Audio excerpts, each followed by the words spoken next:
하나님의 말씀은 베드로전서 4장입니다.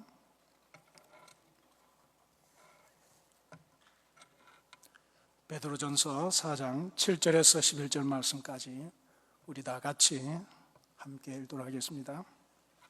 같이 읽습니다. 만물의 마지막에 가까웠으니 그러므로 너희는 정신을 차리고 근신하여 기도하라. 무엇보다도 열심으로 서로 사랑할지니 사랑은 허다한 죄를 덮느니라. 서로 대접하기를 원망 없이 하고 각각 은사를 받은 대로 하나님의 각양 은혜를 맡은 선한 청지기 같이 서로 봉사하라. 만일 누가 말하려면 하나님의 말씀을 하는 것 같이 하고 누가 봉사하려면 하나님의 공급하시는 힘으로 하는 것 같이 하라.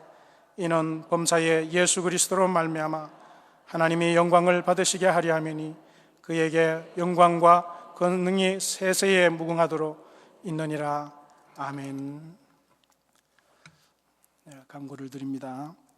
뜻깊은 성탄절을 맞이해서 특별히 아멘 찬양대에서 오랫동안 준비해온 크리스마스 칸타타가 이번 주일입니다. 이번 주일 오후 3시에 이 자리에 서 있습니다.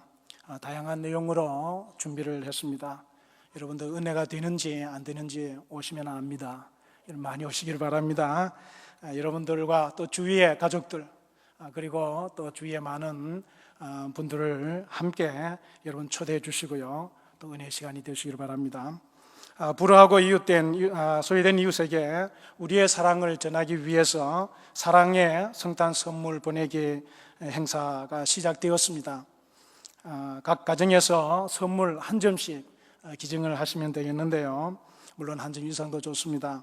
포장 겉면에 내용물을 쓰시고 또 사이즈도 표시해 주시길 바랍니다. 25일 성탄절까지 1층 크리스마스 트리 앞에 여러분 갖다 놓으시면 우리 나눔위원회에서 아주 적절하게 귀한 선물을 나누는 그렇게 하도록 하겠습니다. 오늘 강사 목사님은 김의식 목사님이십니다. 시카고 신학대학원에서 철학 박사 학위를 받으셨고요. 시카고 한인 연합장로교회도 역임을 하셨고요. 현재 미국 리드웨스트 대학교 겸임교수 및 장신대와 연세대 그리고 기독대 크리스찬 치유상담연구원에서 교수님으로 또 강사님으로 계시는 하곡동교회 담임을 하고 계시는 김의식 목사님이십니다. 여러분 뜨거운 박수로 환영해 주시기 바랍니다.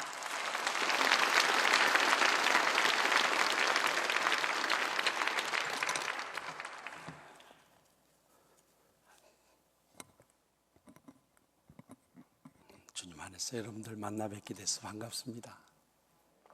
한국교회가 존경하고 사랑하는 김상욱 목사님께서 담임하고 계시는 할렐루야 교회에 와서 여러분들 만나서 함께 심야 기도를 드리게 돼서 무한한 영광이고 또 기쁨으로 생각합니다. 저는 금년 1월 22일에 사랑하는 동생을 잃었습니다. 그 동생은 저와 함께 동역하던 부목사인데요.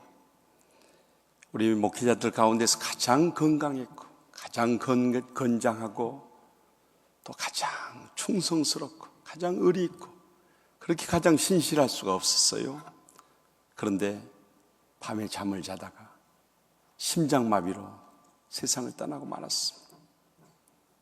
저는 그 시신을 부여잡고 위로 예배를 드리면서 또 입간 예배를 드리면서 발인 예배를 드리면서 하간 예배를 드리면서 얼마나 울었는지 모릅니다. 세상에 어떻게 이렇게 떠나갈 수 있을까? 또 하나님께서 무슨 뜻이 있으시기에 이렇게 젊고 유능한 종을 불러가셨을까? 저는 이해하기 어려웠습니다. 그러나 제 마음속에 확실히 깨달아지는 것은 있었습니다. 그것은 인생이 살았다 할 것이 없는 존재라는 것입니다. 언제 우리의 마지막 종말이 올지 아무도 알 수 없다는 것이죠. 우리가 오늘 집에 돌아가다가 교통사고로 세상을 떠날지, 밤에 주무시다가 심장마비로 세상을 떠날지, 또 아니면 강도를 만나 세상을 떠날지, 아침에 일어나다가 뇌출혈로 세상을 떠날지, 또 아침에 출근하다가 붕괴 사고로 세상을 떠날지, 폭발 사고로 세상을 떠날지, 화재 사고로 세상을 떠날지, 우리는 하루 앞에, 한치 앞에 이를 알 수가 없는 때를 살아가고 있습니다. 그래서 오늘 본문의 말씀은 만물의 마지막이 가까웠으니 라고 시작하고 있습니다. 이 만물의 마지막은 우리 인생의 종말인 우주적인 종말을 경고하고 있기도 하지만요, 우리 개인적으로 언제 닥쳐올지 알 수 없는 개인적인 종말을 경고하고 있다는 것도 잊지 마시기 바랍니다. 이러한 때 우리의 남은 생을 어떻게 살아야 될 것인가 하는 것이죠. 저는 동생의 장례를 치르면서 제 마음속에 가장 가슴에 뜨겁게 와닿고, 또 제가 남은 생에 정말 이 신앙을 붙잡고 살아야겠구나 하면서 은혜 받은 말씀이 오늘 본문 말씀입니다. 먼저 우리 7절 말씀 다 같이 한 목소리로 다시 읽겠습니다. 만물의 마지막이 가까웠으니 그러므로 너희는 정신을 차리고 근신하여 기도하라. 아멘. 만물의 마지막이 가깝기 때문에 가장 먼저는 정신을 차리고 근신하여 기도하라는 것입니다. 한마디로 말하면 깨어 기도하라는 것이죠. 많은 때 우리 성도들이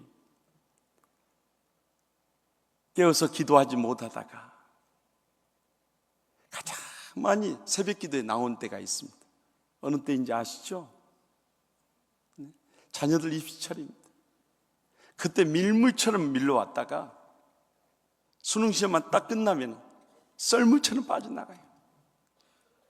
저는 그런 부모님들을 볼 때 참 안타까워요.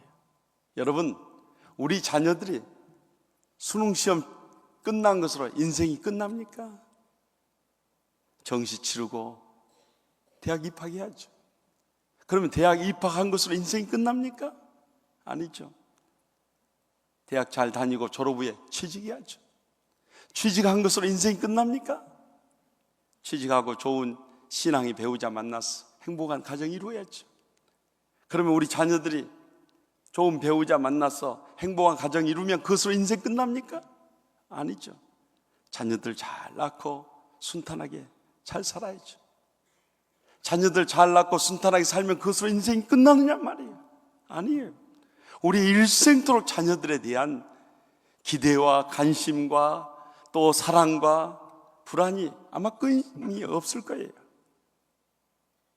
이처럼 우리 자녀들을 위해서 일생을 우리가 깨어서 기도해야 되는데요, 그것이 자녀뿐입니까? 남편을 위해서, 가정을 위해서, 우리의 생업을 위해서, 하나님의 교회를 위해서, 이 나라 민족을 위해서, 세계 선교를 위해서 우리 일생도록 기도해야 할 제목이 얼마나 많이 있냐는 것이죠.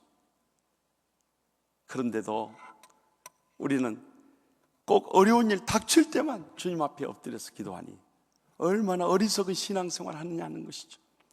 오늘 차례 기도에 나오신 분들 빼놓고,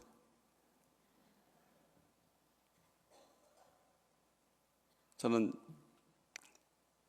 시카고에서 공부하면서 그래서 이민 목회를 했습니다마는 이 시카고 지역이 미국에서는 중서부라고 합니다. 거기만 해도 한인이, 저 있을 때는 한 10만 살았는데 최근에 제가 기독교 방송 30주년 기념 연합성회하러 갔더니 한 20만 산다고 그래요. 그런데 이 고국을 떠난 우리 교포들이 정말 외롭고 힘들게 살아갑니다. 그래서 퇴근하면서 늘 들리는 곳이 있어요. 혹시 여러분들 이민생활 해보신 분들은 아시겠습니다만은 늘 고향에 대한 향수에 젖었어. 한국 비디오 가게 들려서 비디오 테이프를 보면서 고향에 대한 그리움을 달랩니다. 근데 어느 교회 장로님도 퇴근하시면서 비디오 가게에서 그때 유명했던 사극이 있는데 한명회라고 기억하세요? 네, 또 그런 것은 안 잊어버리세요. 한명회를 시리즈로 빌려왔어. 내일 주일 낮 예배 대표 기도를 맡았으니까 하나만 보고 주무신다. 보고 나니까 어때요? 연속극 끝이 아슬아슬하죠. 그래서 하나만 더 보겠다고 한 것이 밤새워서 한 명이를 보신 거예요.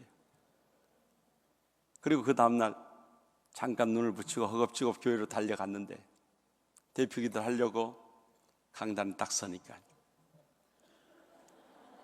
첫 마디가 안 열린 거예요. 한 명이만 눈앞에 오락가락 하는 거예요. 장로님이 당황하게 됐어. 그래서 당신도 모르게 얼떨결에 첫 마디가 튀어나간대. 주여, 성은이 망극하옵나이다.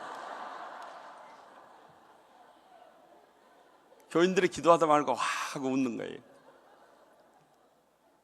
장로님 얼마나 당혹스러웠겠어.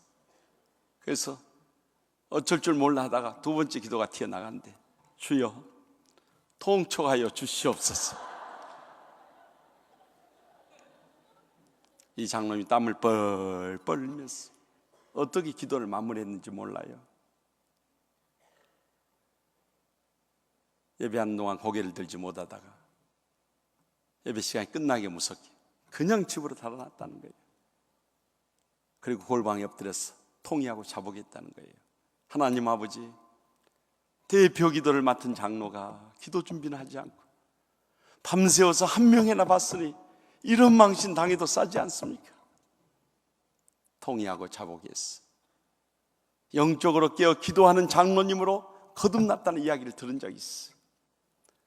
저는 아무리 이민교회 장로님이라고 그런 장로님이 계신다고는 실제로 믿어지지 않습니다. 그러나 장로가 아니라 목사랄지라도 우리가 영적으로 깨어서 기도하지 않으면요, 영성이 다 메말라버려, 영역을 다 잃어버려, 영권이 다 사라져버려, 영적인 은혜와 능력을 다 상실해버려. 신령한 주님의 축복과 행복의 감격이 다 사라져버려요.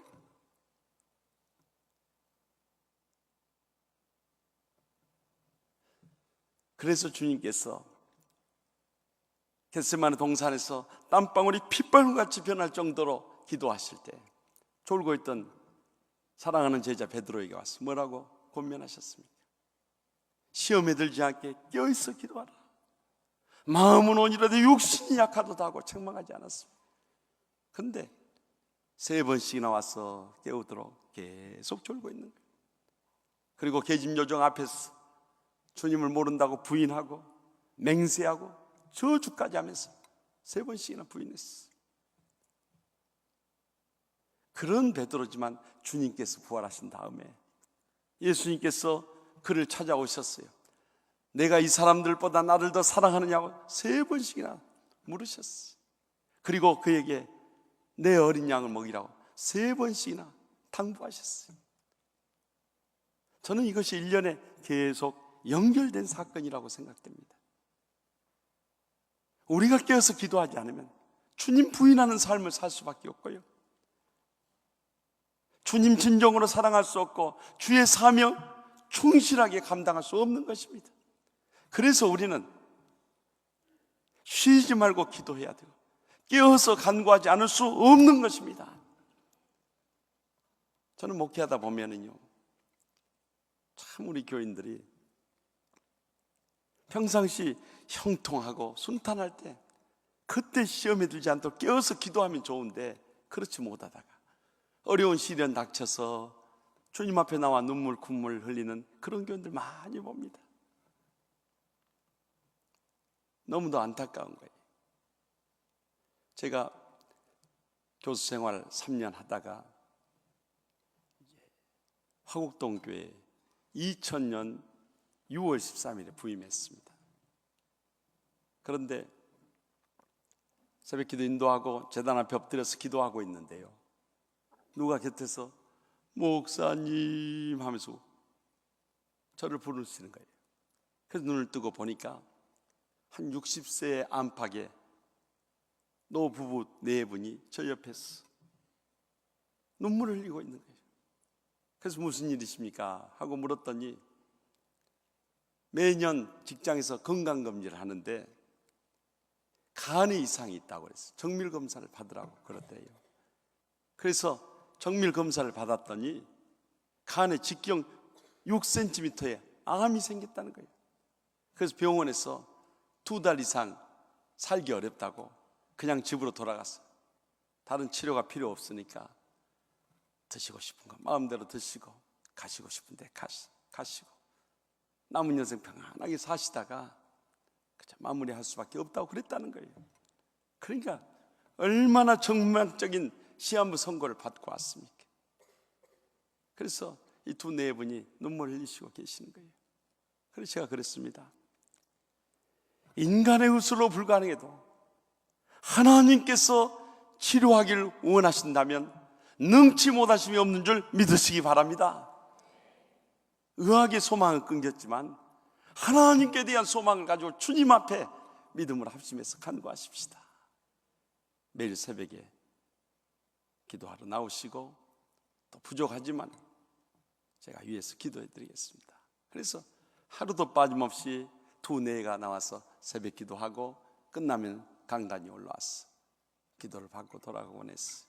그렇게 하기를 한 달, 2달이 됐어. 2달이 되었는데도 살아있으면 그건 기적이요.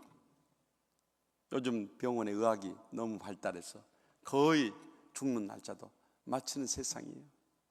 그런데 2달이 지났는데도 안 돌아가시는 거예요. 하루하루 보너스로 사시는 거예요. 근데 3달째 되었을 때 병원에 가서 정밀 검사를 다시 받게 되었어요. 놀라운 사실은 직경 6cm였던 암이 3cm로 줄어들어 버린 거예요. 남의 교회는 암이 줄어들었다니까 별로 반가운 표정들도 아니시죠. 이분이요 너무 감격해가지고 그 다음날 강단에 올라왔어. 기도를 받으면서 우세요. 그래서 집사님, 하나님께서 집사님 기도 응답하시고 역사하시고 계십니다. 우리가 더 간절히 기도해서 완치되도록 주님 앞에 맡겨서 간구하십시다. 그래서 또 간절히 기도해드리고 돌려보냈어요. 그리고 한 달, 2달, 3달이 지났어요. 3cm 있던 암이요 그 다음번에 검사 받아봤더니 1cm로 줄어들어 버린 거예요. 그러니까 이분이 또 감기 가지고 그 다음날 와서 또 오시는 거예요. 그래서 하나님께서 이제는 완치를 눈앞에 두게 하셨는데 계속해서 주님 앞에 간절히 부르십시다. 그리고 한 달, 2달, 3달 지나고 또 가서 정밀 검사를 받았어. 그 1cm 남아있던 암덩어리가 어떻게 됐게요? 믿음도 좋으세요? 할렐루야. 네. 여러분들 너무 은혜로운 교회 다니시죠?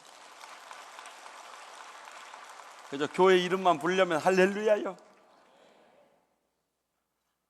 그 사건은 저희 교회 하나님의 기적적인 성령의 역사를 일으킨다는 증거를 보여준 사건이었어요. 그 사건은 우리 성도들의 가슴 속에 끼어서 기도하지 않으면 안 된다는 절박한 주님의 요청을 가슴속 깊이 느끼게 한 사건이었어요. 그리고 성도들이 새벽 제단에 몰려들기 시작을 했어요. 그래서 기도의 불이 붙여짐으로 인해서 성령의 불이 붙여지고요, 성령의 불이 붙여짐으로 인해서 부흥의 불이 붙고요, 부흥의 불이 붙음으로 인해서 기적적 역사가 불릴듯 계속해서 일어나게 된 줄 믿습니다. 저는 그 사건을 통해 다시 한번 하나님께서 우리의 기도 들으시고 기적적으로 응답하신다 확신하지 않을 수 없었어요. 또 우리 성도들도 얼마나 기도에 힘이 되었는지 몰라요. 그래서 우리 성도들이 열심히 주님 앞에 나와서 부르짖는데 많은 성도들의 기도 제목은 가족들의 구원이었어요. 한 집사님은 남편의 구원을 위해서 새벽 제단마다 나와서 기도하는데요, 맨 가에 뒷자리에 앉아서 의자 위에 무릎 꿇고 엎드렸어. 주여 주여 하고 애달게 부르짖는데요, 제가 강단히 기도하면서 막 가슴이 섬찟할 정도로 얼마나 애절한 기도를 드린지 제가 견담 못해서 끝나고 나가면서 그 집사님 곁에 갔어. 물었어. 집사님, 무슨 가슴에 맺힌 게 그렇게 많으면 그렇게 애절하게 부르짖습니까? 저희 남편 너무나 강파하고 안악한데 제가 아무리 사랑으로 섬기고 권면해도 예수 안 믿습니다. 주님만이 그 강팍하고 완악한 심령을 무너뜨릴 수 있기에 주님 앞에 부르짖었습니다. 그 고백을 듣고 나니까 그 다음날 새벽 기도부터 저도 함께 주여 주여 하는 소리가 들릴 때마다 하나님 아버지, 저 집사님 기도 소리 안 들리십니까? 얼마나 애절하게 남편의 구원을 위해서 부르짖는데 하나님 아버지, 저 기도 좀 들어주십시오. 그런데 놀라운 것은 안기부에 다니던 그 강팍한 심령, 안기부 다닌 분이 다 그렇다는 거 아니에요? 교회 나와서 요즘에는 일부 예배 마치고 이거 하고 계세요. 이거 뭔지 아시죠? 네? 교통정리하고 계세요. 그런 역사가 일어나더라고요. 어떤 권사님은요, 이 강단 바로 앞에, 여기 제단 앞에 카페트 바닥에 엎드렸어요. 아버지, 우리 아들 좀 살려주십시오. 우리 아들 어떻게 하려고 하십니까? 하면서 새벽마다 쏘우세요. 사실 그 아들은 제가 잘 알거든요. 제가 신학대학원에서 가르치던 그 아들이 전도사예요. 술, 담배 못 끊고 어디 가서 교회 봉사 못하고 그냥 학교만 왔다 갔다 하면서 방황하고 있는 거예요. 그러니 그 권사님 어머니의 심정이 어떠겠어요? 그런데 아들이 돌아올 때까지 그러고 계시더라고요. 그런데 그게 몇 달 안 갔어요. 결국 그 아들이 돌아와서 술, 담배 다 끊고요, 지금은 김포에 있는 교회에서 전도사 생활 잘하고 있어요. 여러분, 우리의 기도가 이런 역사를 일으킨다는 것을 확실히 믿으시기 바랍니다. 한 번은요, 제가 기도하고 있는데 우리 교회 안수 집사님 한 분이 올라와서 기도 부탁을 하는 거예요. 그분은 참 신실하십니다. 현대 삼성 중공업 건설의 부장으로 계시던 분, 매일 새벽 기도 빠지지 않는 분이에요. 새벽 기도 하고 끝나면 바로 직장으로 가시는 분이에요. 그런데 그분이 저기 아산만에 삼성 대공업 대단히 공업 단지를 세우는데 거기 현장 소장으로 발령을 받아 가게 됐어요. 그래서 목사님, 혹시라도 지나가는 길 있으시면 꼭 저희 사무실에 와서 기도 좀 해주세요. 그래서 마치 저희 상담 치유부 야외 예배가 저기 서해안으로 가게 돼가지고 그곳에 들렸어요. 그래서 그 소장실에 들어갔는데 한쪽 구석에 이렇게 칸막이가 되어 있어요. 그래서 제가 집사님 저기 뭐 하는 데입니까? 했더니 목사님, 제가 서울에 있을 때는 매일 새벽기도 교회로 나갔는데 현장에 있다 보니까 너무 바빠서 새벽같이 출근해서 저곳에서 새벽기도 하는 데입니다. 그런 거예요. 그래서 좀 보여줄 수 있겠느냐고 그랬더니 그 칸막이를 이렇게 제치는데 보니까 십자가를 하나 걸어놓고요, 그 앞에 조그만 이 탁자를 놓고 그 위에 성경책을 놓고 그 앞에 방석을 하나 놓고 있어요. 그러니까 그분이 그 현장에 가서도 매일 새벽 제단을 쌓으면서 기도하고 있었던 거예요. 그런 분이 주말에 올라오셔서 목사님, 저 진로를 위해서 기도 부탁드립니다 하는 거예요. 그래서 무슨 내용이냐고 하니까 이번에 제가 이사로 승진하지 않으면 퇴직을 해야 됩니다. 그래서 목사님, 이번에 꼭 이사로 승진하시도록 기도 부탁드립니다 하는 거예요. 그래서 제가 그랬어요. 무엇을 위해서 이사 되길 원하십니까? 갑작스러운 질문에 그 집사님이 이렇게 답변하는 거예요. 제가 이사가 되면 많은 직원들을 거느리게 될 텐데 그들에게 예수 믿는 사람으로서 감동을 주고 복음을 전하고 싶습니다. 얼마나 아름다운 대답이에요.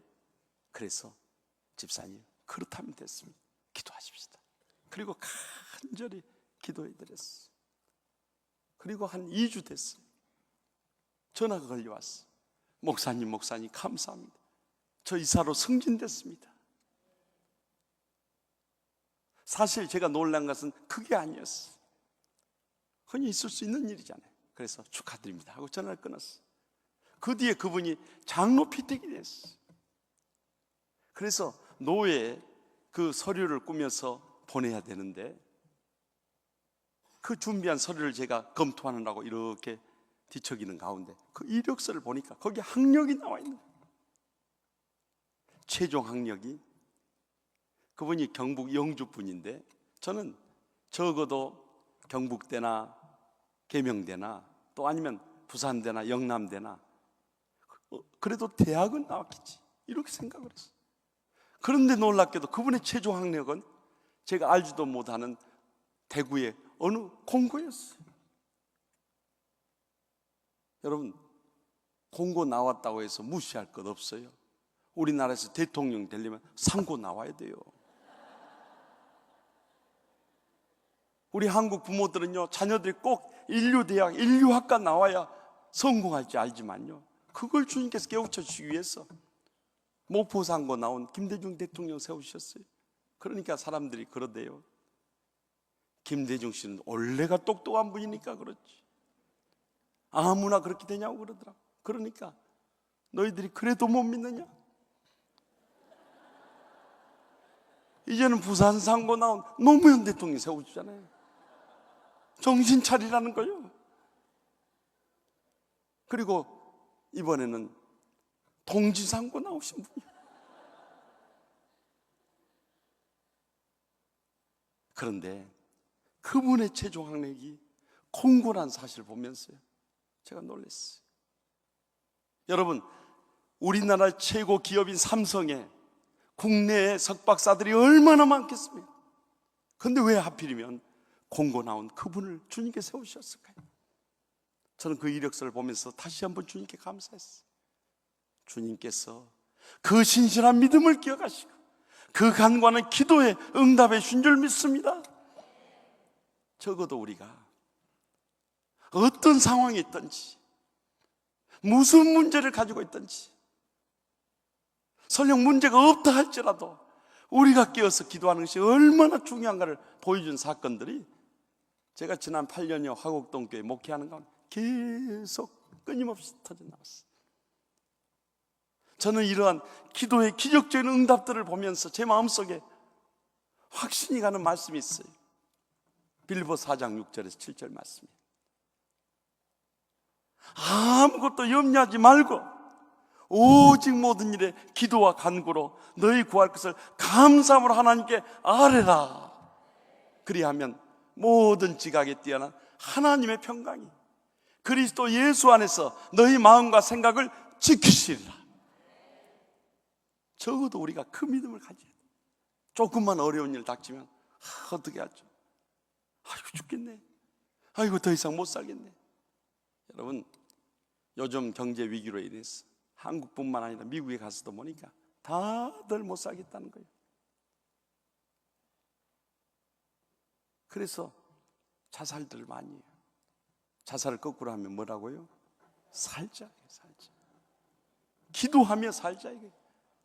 기도할 때 경제 위기도 다 물러가고요, 우리의 삶의 어려움도 다 물러가고요, 어떤 환난과 고통도 다 물러가고요, 최후의 승리가 우리와 함께 할 줄 믿으시기 바랍니다. 적어도 그 믿음을 가지고 우리가 오늘 밤에도 기도하고 아니 일생도록 기도해야 됩니다. 기도할 때 하나님의 기적은 일어날 줄 믿습니다. 계속해서 8절 말씀 우리 다 같이 보겠습니다. 다 같이 읽겠습니다. 무엇보다도 서로 사랑할지니 사랑은 허다한 죄를 덮느니라. 아멘. 저는 이 말씀을 읽을 때마다 마음속에 의혹이 있었어요. 사실 성경 말씀은 그대로 믿어야 되는데 목사지만서도요, 성경을 읽다 보면 좀 이해되지 않는 부분들이 있어요. 그래도 기독교의 최고의 덕목은 사랑인데 왜 주님께서 사랑하라고 먼저 말씀하시지 않으시고 기도하라 말씀하시고 그 다음에 사랑하라 하셨을까? 그것이 늘 의문이었어요. 그런데 저는 이민 목회를 하면서 이 말씀에 대한 의문이 풀렸어요. 사실 저는 한국에서 신학을 공부할 때 노량진교회 리민식 목사님 밑에서 교육 전도사부터 시작해서 신방 전도사, 교육 목사까지 6년 동안 목회 훈련을 받았어. 저는 지금도 일생을 돌이켜보면 리민식 목사님 밑에서 목회 훈련 받을 때가 가장 행복했었던 것 같아요. 왜냐하면 그때는 저에게 아무런 부담이 없었어요. 큰 한국교회 거목이신 목사님 밑에서 목회를 배우는 것이 늘 즐겁고요, 행복하기만 했어요. 그런데 미국 유학을 가서 프린스턴에서 공부하고 그 다음에 시카고에서 박사과정 공부하면서 이민 목회를 시작했어요. 처음 담임 목회를 시작했는데요, 저는 그때 비로소 목회가 얼마나 어려운 것인가를 그때 비로소 깨달았어요.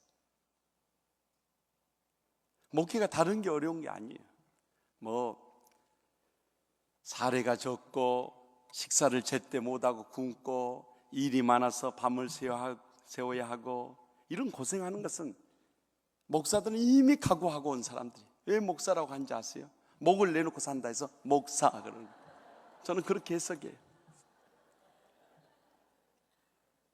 그런데 목회하면서 제일 힘들었던 것은요, 교인들이 목사의 진심을 몰라줄 때, 그때가 제일 힘들었어요. 목사의 진심이 무엇입니까? 주의 사명을 안고 와서 양떼들 잘 돌보면서 저들이 어떻게 하면 행복한 신앙생활하고 하나님의 축복받았어 마지막 때 선교적인 사명 잘 감당할 수 있을 것인가? 그것이 유일한 소원인데요, 양떼들은 가끔 목자에 대해서 오해할 때가 많아요. 그래서 때로는 불평하고 원망하고 더 심한 경우는 주의 종에 대해서 험담하고 공격해 오는 사람들을 볼 때 너무너무 가슴이 아팠어. 그래서 그런 교회 문제 생길 때마다 누구한테 말도 못하는 거예요. 만약에 제가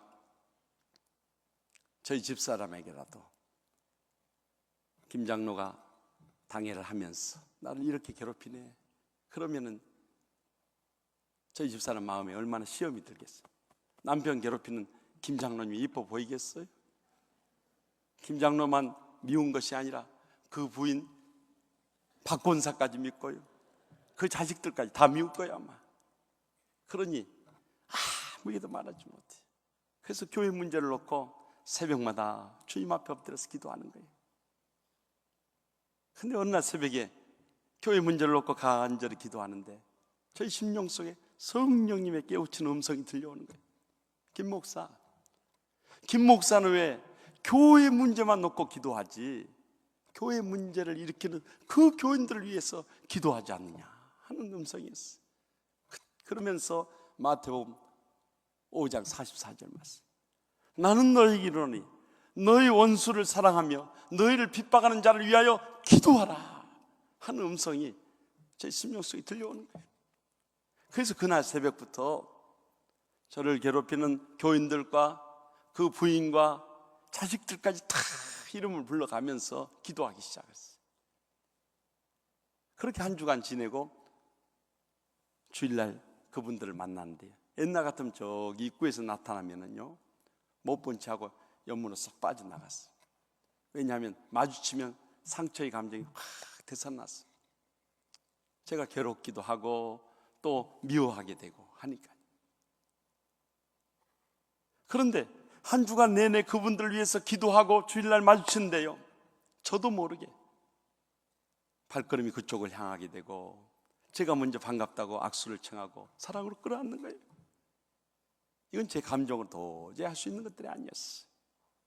그런데 그렇게 사랑을 섬기면서 한 사람씩 마음문이 열리고 화해하게 되고 관계가 회복되는 거예요. 얼마나 놀라운 은혜를 체험했는지 몰라요. 그런데 그렇게 기도하고 사랑해줘도 안 변하는 인간들은 안 변합니다. 아마 태어나면서부터 목사 괴롭히는 은사를 타고난 사람들 모양, 사명을 가지고 달려드는데요, 제가 목회하면서 가장 힘든 것이 사명받았다는 사람들이에요. 왜냐하면 목숨 걸고 달려드니까요. 그걸 어떻게 감당하겠어요? 그래서 기도하고 사랑으로 섬기다가도 제 마음에 낙심되고요, 한계를 느낄 때가 한두 번이 아니었어요. 그런데 새벽 기도 끝나면 항상 목양실에 가서 저 개인적인 큐티를 하는데, 그때 시편을 읽고 있었어요. 저는 그 전까지만 하더라도 시편은 고난 속에서 승리 찬양시로만 알았어요. 그런데 그때 제가 받은 은혜는 시편이야말로 저의 상한 마음을 치료하는 치유서였어요.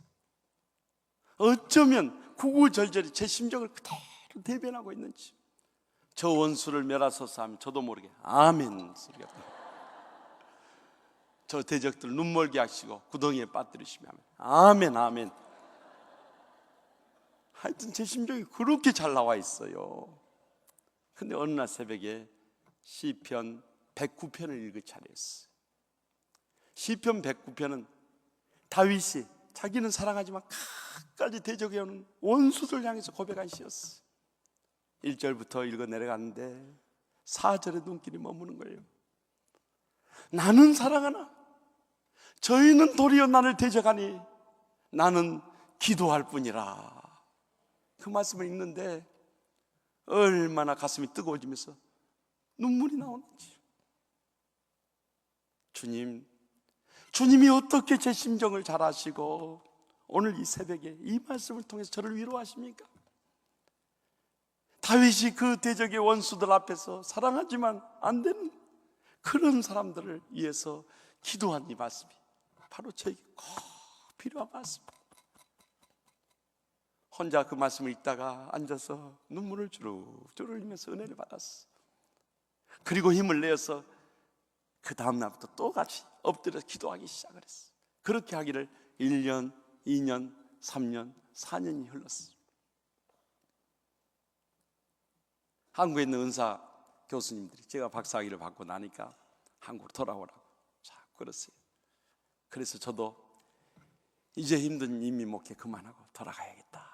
이곳에는 공부한 것도 활용할 수 없으니까 내가 처음 계획했던 대로 돌아가야겠다 생각하고 당에다 사임서를 냈어. 근데 우리 장로님들 10분 장로님 모두 다 우리는 사임서 못 받습니다. 목사님 정 돌아가시고 싶으면 재직들 허락받고 가십시오 하고 재직회다 떠넘겨버리는 거예요. 그래서 재직회를 열었어. 제가 아무래도 한국으로 돌아가야 할 것 같습니다. 그랬더니 재직들이 여기저기서 발언이 터지는 거예요. 그런데 그 반대 발언 가운데서 가장 강고하게 발언한 분들이 있었어요. 그분들은 다름 아니라 제가 그곳에 갔을 때 처음부터 저를 많이 괴롭히던 교인들이었어요. 목사님, 우리가 목사님 그동안 힘들게 하다가 이제 은혜 받고 목사님 모시고 열심히 신앙생활 하려고 하는데 우리를 버리고 떠나면 어떻게 합니까? 사실 가까이 지낸 사람들이 붙잡으면요 뿌리치기가 더 쉬워요. 그런데 그렇게 괴롭히던 인간들이 붙잡으니까요 할 말이 없는 거예요.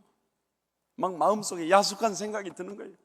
이렇게 붙잡을 것 같으면 진작 잘할 것이지 이제 와서 붙잡으면 오도 가도 못하고 나보고 어떻게 하란 말인가. 그래도 어떻게 해요. 그래서 결국에는 재직의 마지막에 제가 한 가지 제안을 했어요. 전 그러시면 1년간 우리 더 기도하십시다. 1년간 더 기도해서 하나님께 제 마음을 바꾸시면 제가 평생토록 이곳에 뼈를 묻고요, 만약에 저를 계속해서 한국으로 인도하시면 그때는 저를 선교사 파송하는 심정으로 보내주십시오 그랬어요. 근데 교인들이 1년 여유가 있으니까 그렇게 하자고 그래요. 그래서 1년 같이 기도했어요. 그런데 제 마음은 계속 한국을 향해 가는 거예요. 그래서 다시 1년 뒤에 재직회를 열었어요. 제가 아무래도 한국으로 돌아가야 할 것 같습니다. 그때는 더 이상 교인들이 아무 말도 하지 못하고 고개 숙이고 눈물만 떨궜어요. 저는 그렇게 시카고 한인연합장로교회를 떠나왔어요. 지금 11년의 세월이 지났지만 지금도 그 교회를 생각하면 제일 잊혀지지 않는 교인들이 있어요. 물론 가까이 지내고 또 잘해줬던 그런 교인들도 잊혀지지 않지만요, 처음 갔을 때 그렇게 괴롭히다가 마지막 떠나올 때 공항까지 나왔어. 손을 붙잡고 눈물 흘리던 그 교인들, 아마 제 평생도록 잊지 못할 교인들이에요. 사실 저는 그분들을 위해서 한 건 아무것도 없는 것 같아요. 그러나 단 한 가지 분명히 고백할 수 있는 것은 매일 새벽마다 잊지 않고 드린 기도가 있었어요. 하나님 아버지, 제 감정으로는 도저히 저들을 사랑할 수 없습니다. 주님의 십자가의 사랑을 부어주셔서 그 사랑으로 저들을 사랑하게 하시고 섬기게 하시고 모두 다 화해하게 하여 주시옵소서. 그 기도뿐이었어요. 그런데 주님께서 그렇게 기도하는 가운데 먼저는 저의 마음을 바꿔주셨어요. 그들을 사랑하는 방법을 가르쳐 주셨어요. 그리고 그들을 섬기는 가운데 그들의 마음도 변화시켜 주셨어요. 모든 관계를 화평케 해주셨던 것이죠. 저는 그것이 일생에 있어 얼마나 은혜로운 체험이었는지 몰라요. 그리고 나서 이 말씀을 비로소 이해할 수 있게 된 거예요. 왜 주님께서 기도하라고 말씀하시고 그 다음에 사랑하라고 말씀하시나요? 그때 깨달은 거예요. 여러분, 사랑할 수 있는 사람 사랑하는 것은요, 세상 사람들 다 할 수 있는 일이에요.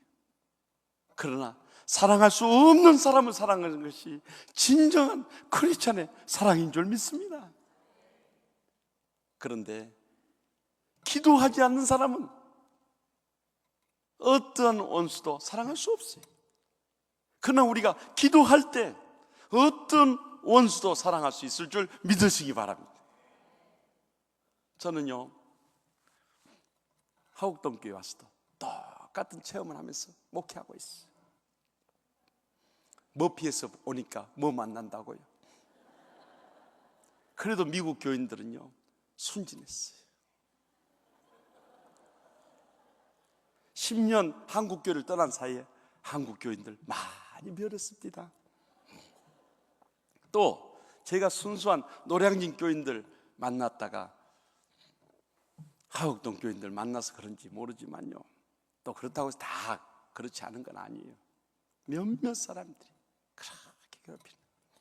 여러분들도 교육에 관심 있는 분들은 잘 아시겠습니다만은 우리 하곡동 교회, 한국 교회 역사상 최초의 노조가 설립됐어요.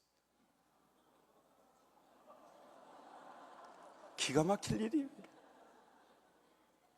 노조는 이익을 추구하는 단체예요. 교회에서 무슨 이윤을 추구할 이유가 있어요? 교회는 주님의 십자가의 사랑에 감격하면서 이곳에 나와서 복음을 듣고 구원받고 사랑으로 희생하며 섬기는 곳이지, 이곳에서 내 이익 따질 게 뭐가 있어요? 그래서 저는 강력히 반대했어요. 당회에서도 또 CBS 방송국에 인터뷰할 때도 그랬더니 그것이 노조를 탄압한다고 해서 명예훼손으로 또 고소합니다. 그래서 그 관리 집사들이 처음에는 민주노총에 들어갔다 나중에 기동노조를 만들어가지고 위원장, 부위원장 하는 거예요.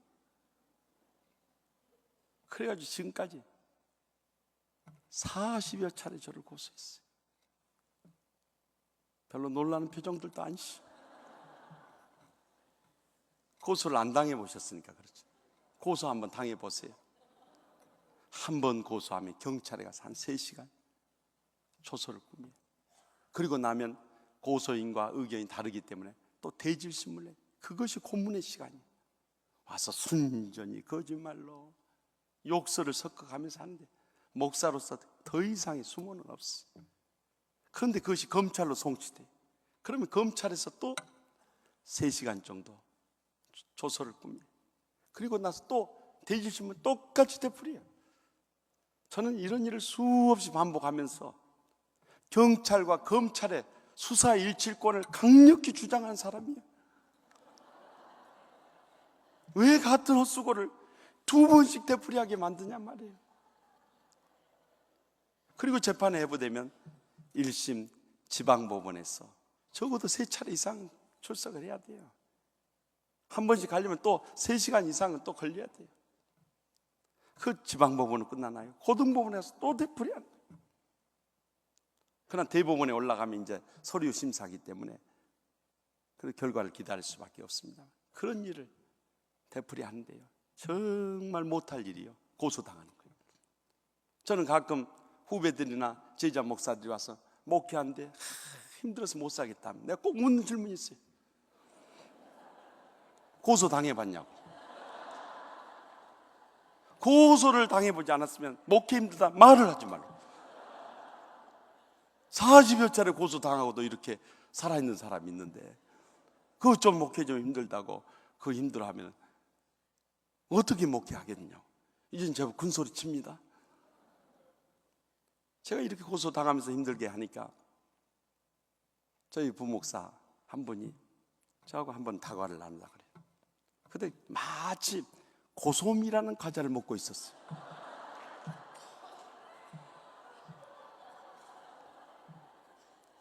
저보고 묻는 거예요. 형님, 이 과자 좋아합니까? 내가 제일 좋아하는 과자라고. 형님이 고소를 많이 당한 이유를 알았습니다. 고소미 끊으십시오. 왜 그러냐고 하니까 고소미, 나를 고소하라고 하는데 그 사람들 고소 안 하겠습니까? 제가 그날로 고소미 끊었어요. 공교롭게도 그 뒤로는 고소가 없었어요. 참 미안한 일이. 하여튼 주의 종 말은 귀 기울이고 들어볼 말이에요. 정말 저는요, 목회하면서 야, 이건 아니다. 적어도 신앙의 양심을 가진 사람이면 교회를 향해서, 주의 종을 향해서, 심지어는 교인들을 향해서 어떻게 우리가 고소할 수 있느냐, 막 뼈저리게 경험한 사람. 그래도 어떻게 하겠어요? 그래도 하나님께서 보내주신 양떼들, 새벽마다 하나님 아버지, 저들을 용서해 주십시오. 저들의 마음속에 주님의 십자가의 사랑을 체험케 하여 주시옵소서. 그리고 저희들도 교회를 위해서 다시 한번 믿음으로 일어서게 해달라. 그 기도를 지난 8년 동안 해왔어요. 한 5년 정도 했을 때 어린이날을 앞두고 한 집사님이 전화가 왔어요. 목사님, 어린이날 저녁에 시간 있습니까? 하여튼 그 사람들에게서 전화만 오더라도 섬찟한데요, 시간 있냐고 물으니까 더 불안한 거예요. 왜냐하면 시간 있다고 하면 만나서 또 괴롭히니까. 그래서 무슨 일이시냐고. 그러니까 어린이날 목사님 가족 모시고 식사 대접하고 싶어서 그렇습니다. 살다 보니까 별일 다 있습니다. 그래서 그날은 우리 가족들끼리 시간 약속이 선약이 되어 있으니까 다른 날 하면 안 되겠습니까? 그래서 목사님 좋은 날 택하라는 거예요. 그래서 그 전날 하자고 그래가지고 그 전날 하기로 했어요. 그래서 이제 저희 집사람에게 이 집사님이 식사 대접한다고 하는데 같이 가자고 그러니까 그럽시다.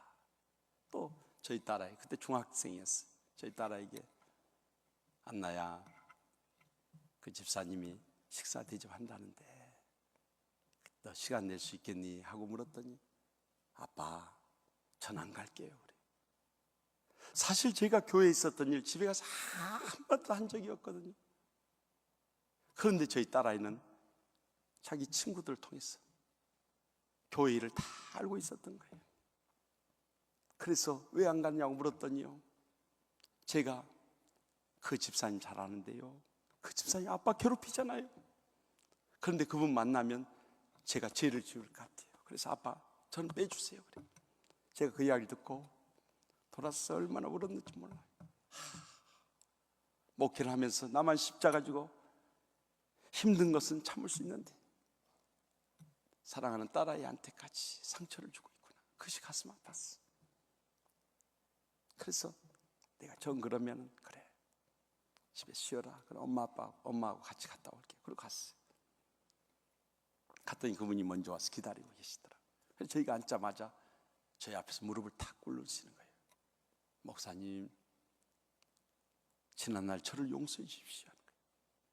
그래서 무슨 일입니까? 그랬더니 이분이 며칠 전에 새벽에 이르는데 비몽사몽간에 주님의 음성을 들은 거예요. 네가 왜 그렇게 교만하고 강포하느냐? 왜 주의 종을 네 마음대로 판단하고 괴롭히느냐?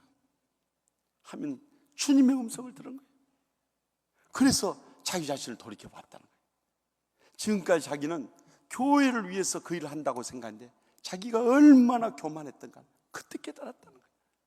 목사님, 저를 용서해 주십시오. 제가 그 고백을 들으면서 눈에서 눈물이 쏟아지는데요,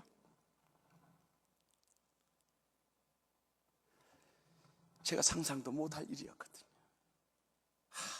기도만 하고 있는데 하나님께서 이렇게까지 저분의 마음을 움직이셔서 용서를 고백하게 하시는구나. 너무 감사했어요. 그래서 집사님, 저는 이미 집사님 용서하고 기도해 왔습니다.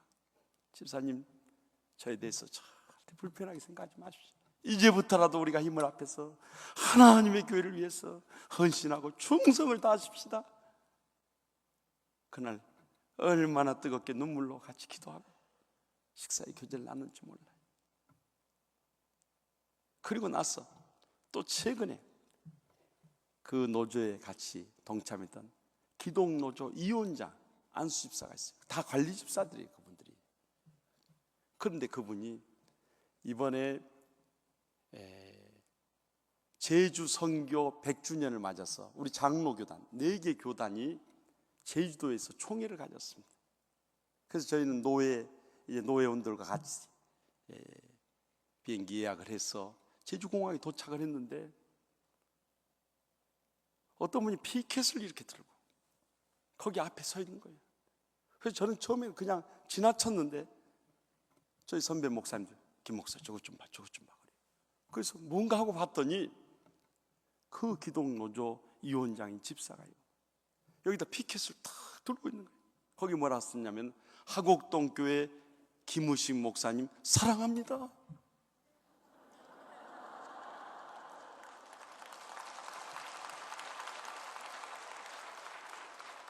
그래서 누군가가 얼굴을 봤더니 그 인간이요. 제가 깜짝 놀랐어요. 그래서 제가 다가갔어요. 집사님, 어떻게 여기 오셨습니까? 그분의 한마디가 사죄하려 왔습니다. 제가 목사님 이름을 더럽히면서 교회를 어지럽히면서 얼마나 한국교회 잘못된 소문 냈습니다. 제가 사과하러 왔습니다.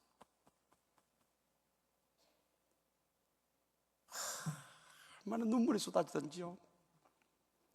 집사님, 날씨도 더운데 이제 들어가세요. 그리고 점심 드세요. 그리고 저는 총회 장소로 갔어요. 총회 장소 가서 이제 오후 회무가 끝나고 저녁 식사로 밖에 나왔더니 그분이요, 총회 관련 성황교회 앞에서 그 피켓을 들고 옆에다 플랜카드까지 탁 써서 붙이죠. 총회장 명성교회 김사만 목사님 존경합니다. 하곡동교회 김우식 목사님 사랑합니다. 크게 플랜카드를 써가지고 그거 붙여놨어. 그리고 이번 가을로에 갔는데요, 노회장 앞을 들어가는데 노회 벽에다가 또 플랜카드를 쓰고 그 피켓을 들고 또 거기 와서 서 있는 거예요. 그 플랜카드는 또 바꿨더만요. 지난 7년간 거짓 증거로 하곡동 교회와 김우식 목사님을 괴롭힌 것을 사죄합니다 해가지고 기독교 노동조합 이원장 해가지고 그 앞에서 그거 쓰고 서 계신. 저는요 다시 한번 깨달았어요. 그렇다. 아무리 우리를 괴롭히는 사람이 있어도 우리가 할 수 있는 것은 그들을 위해서 기도하고 사랑하는 것뿐이라는 것이. 여러분, 원수가 멀리 있는 거 아니에요. 예수님께서 뭐라고 말씀하세요? 너희 사람의 원수가 집안 식구니라 하지 않았습니까? 정말 우리 가정 안에 원수들이 있어요. 집에 가보면 자고 있을 거야 아마. 기가 막혀요. 어떻게 하겠어요? 죽이지도 못하고 살리지도 못하고 하나님께서 붙여주셨으니 어떻게 해요? 그래서 사람들은 살다 못해서요 이혼하겠다는 거예요. 그런 부부들 많이 있습니다. 되게 목사님한테 이혼 허락을 받으러 오신 분들 이렇게 보면은요 부인들이요 다 나서더라고요. 그래가지고 이것도 안 맞고 저것도 안 맞아서 더 이상 못 살겠다는 거예요. 그러면 이제 남편들은 그거 변명하려고 어쩔 줄 몰라요. 그런데 자기들은 안 맞아서 못 살겠다는데 제가 볼 때는 어쩌면 그렇게 잘 만났는지요. 그 남편의 그 아내고요, 그 아내 그 남편이요. 여러분들도 한번 잘 만났는가 못 만났는가 테스트 해보세요. 신앙심 없고 강팍한 사람한테는요 신앙심 깊고 믿음으로 살려고 한 사람 딱 붙여주셨어요. 성격 거칠고 사나운 사람한테는 성격 유순하고 인내하는 사람 딱 붙여주셨어요. 가정 안 돌보고 밖으로 도는 사람한테는 가정 지키고 돌본 사람 딱 붙여주셨어요. 생활력 없고 무능한 사람한테는 생활력 강하고 알뜰한 사람 딱 붙여주셨어요. 잘 만났어요? 못 만났어요? 진짜 그럴 것이죠. 여러분, 하나님께서 왜 저 사람을 만나겠는가? 그 주님의 뜻을 깨달아야 돼요. 흔히 우리는 저기 아프리카나 동남아시아나 중남미 선교 가야 선교한 줄 알아요. 천만의 말씀. 주님께서 이 세상을 떠날 때 마지막으로 남기신 말씀 사도행전 1장 8절 말씀을 기억하십니까? 오직 성령이 너희에게 임하시면 너희가 권능을 받고 예루살렘과 온 유대와 사마리아 땅끝까지 이르러 내 증인이 되리라 약속하지 않습니까? 저는 그 말씀을 그렇게 받아들여요. 예루살렘은 제자들이 머물던 곳이. 다시 말하면 우리가 머무는 우리의 가정이라고 생각해요. 온 유대는 제자들의 친척들이 살던 곳이 우리의 친척들, 그들이 우리의 선교 대상이에요. 그리고 그 다음에 사마리아는 우리하고 아무런 혈연 관계다, 지연 관계나 인간관계가 없는 사람들, 우리 이웃들 얼마든지 많아요. 그리고 땅끝은 우리의 발끝이 닿는 것, 우리의 손끝이 미치는 것, 우리의 힘이 닿는 그곳까지 복음을 전하는 거 아니에요. 그렇다면 우리의 최초의 선교지는 우리 가정이라는 것이죠. 그렇기 때문에 하나님께서 맡겨진 영혼들을 위해서 눈물 뿌려 기도하며 끝까지 사랑하며 그들과 함께 믿음으로 일어서는 것이 우리의 선교적인 사명이라는 것을 잊지 마시기 바랍니다. 저는 그래서 아무리 어려운 상황 속에서 이혼한다고 그래도 저는 이혼에 동의 못해요. 왜냐하면 하나님 말씀이 말라기 2장 16절에 뭐라고 말씀하세요? 여호와께서 미워하는 것은 학대로 옷을 가리우는 것과 이혼하는 것이라고 주님께서 분명히 말씀하지 않았습니까? 물론 피치 못하게 불신 남편들, 정말 강팍하고 완악한 심령들이 이혼당하는 불쌍한 여인들이야. 우리가 교회가 지켜줘야죠. 그렇지만 우리가 먼저 이혼하겠다고 나서서는 안 된다는 것이죠. 저희 교회에서는 이런 불행한 가정들 위해서 2박 3일 부부 행복 동산이나 프로그램을 하고 있어요. 우리 교회는 이제 제가 상담 치유학을 전공했기 때문에 상담 치유 프로그램들이 많이 있어요.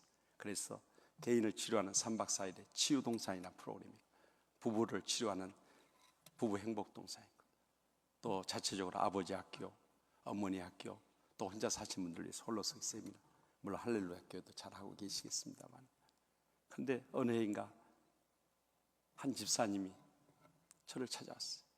겨울이에요. 겨울이 아니죠. 그때가 봄인데 선글라스 끼고 나타났어요. 근데 이렇게 옆에서 보니까요, 얘가 시퍼렇게 멍이 들어있는 거예요. 그녀 얼마나 안타까워요. 그래서 제가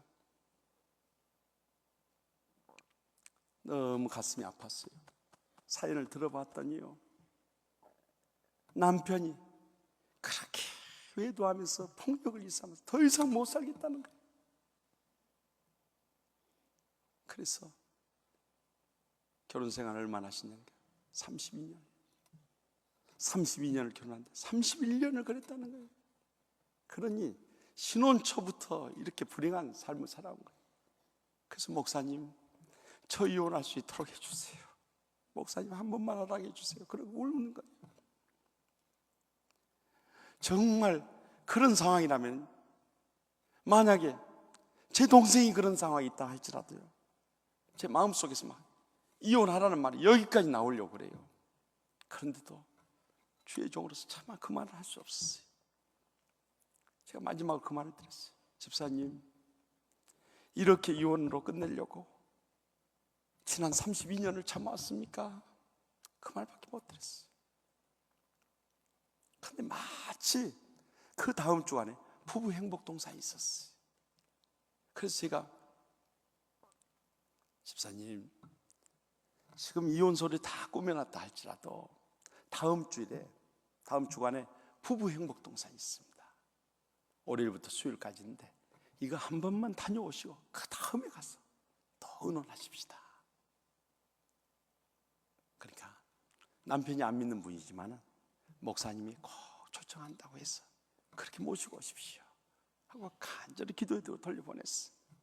그분이 가면서 속으로 그랬대. 목사님은 우리 남편을 몰라도 한참 몰라. 그 인간이 어떤 인간인데, 교회도 안 나오는 인간인데 부부 행복동산 가져가면 나오겠냐는 거예요. 그러면서 갔대요.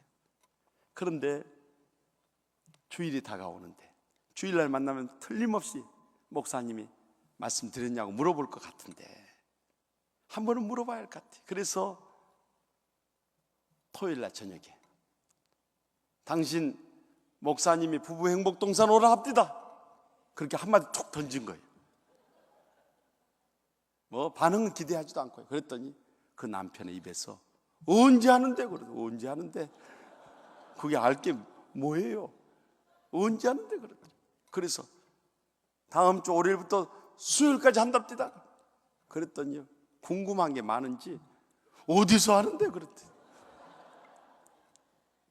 그래서 저기 정동진에 있는 선크루즈 호텔에서 한답디다. 그랬더니 내가 교회도 안 나갔는데 뭐하러 나가? 그러더래요. 목사님이 당신 꼭 오라 합디다. 그랬더니 그래? 그러더니 약간 반응을 보이더래요. 참 신기한 일이에요. 뭐 거기서 펄쩍 뛰면서 거절할 줄 알았지. 그래? 그러더래요. 그래서 희망을 안고 주일 나온 거예요. 제가 여쭤봤더니 그래? 그럽디다.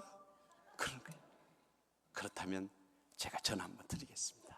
그래서 주일날 저녁에 전화를 드렸어요.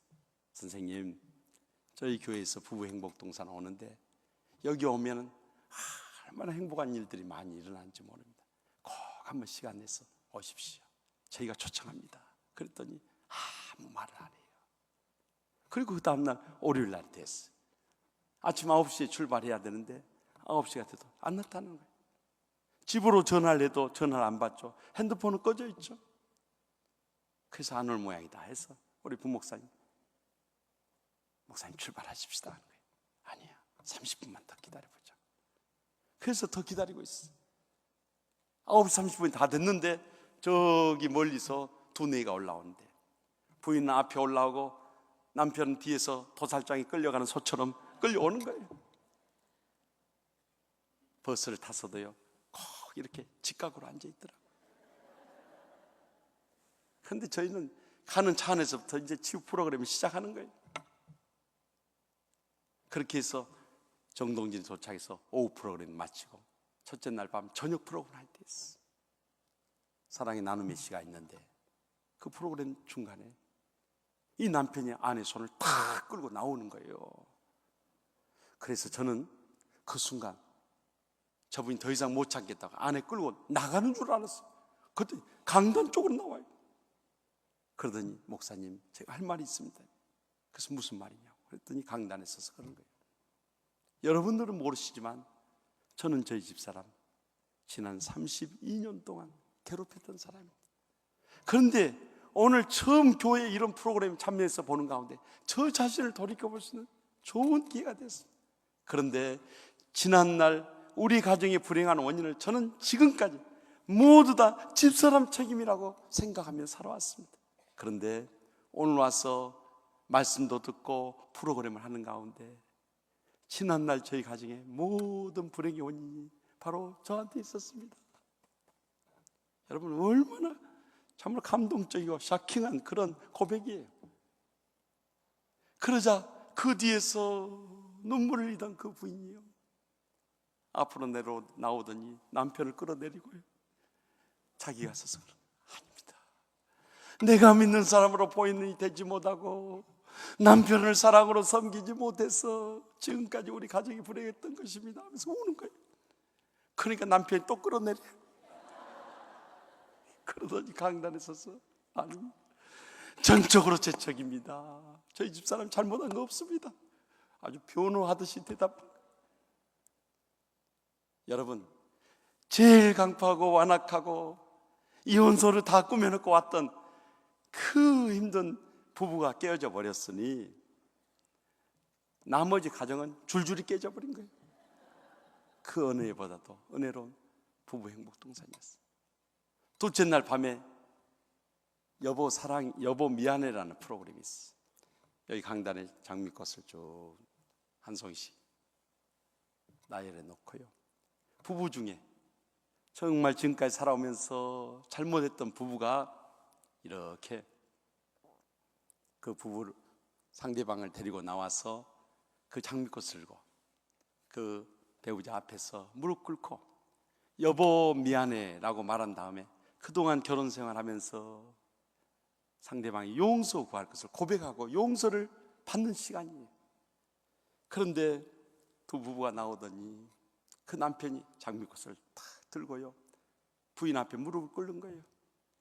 그리고 그때부터 울기 시작하는데 다른 교인들은 도대체 어떻게 부인을 괴롭혔기에, 얼마나 용서할 사연이 있기에 저렇게 여보 미안해라는 말도 안 하고 눈물만 흘리고 있는 것일까, 다 관심을 가지고 집중하고 있었어요.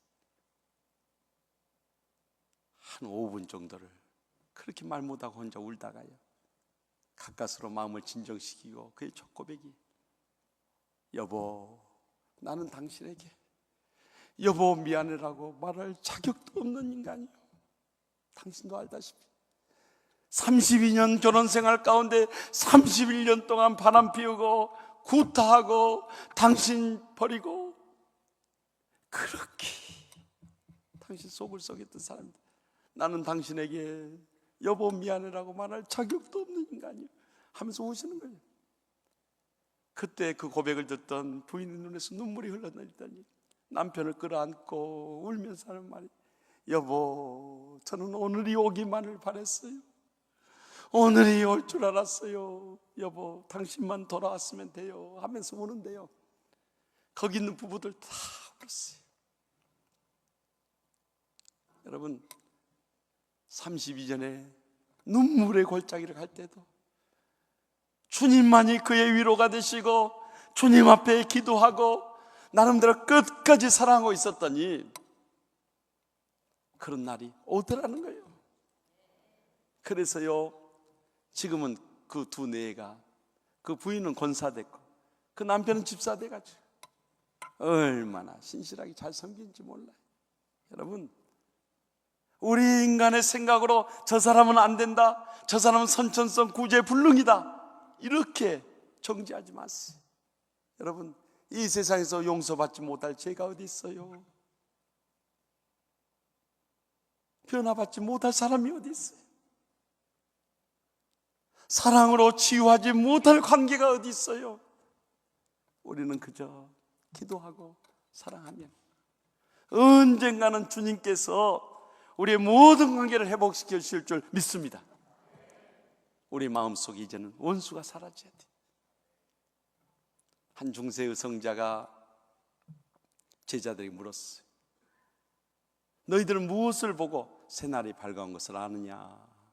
그때 한 제자가 동력의 해가 뜨는 것을 보고 새날이 밝아온 것을 압니다. 아닙니다. 그러자 다른 제자가 사물을 분간하게 될 때 새날이 밝아온 것을 압니다. 그것도 아니냐. 그러자 또 다른 제자가 사람들이 일 나가는 것을 보면서 새날이 밝아온 것을 압니다. 그것도 아니니라.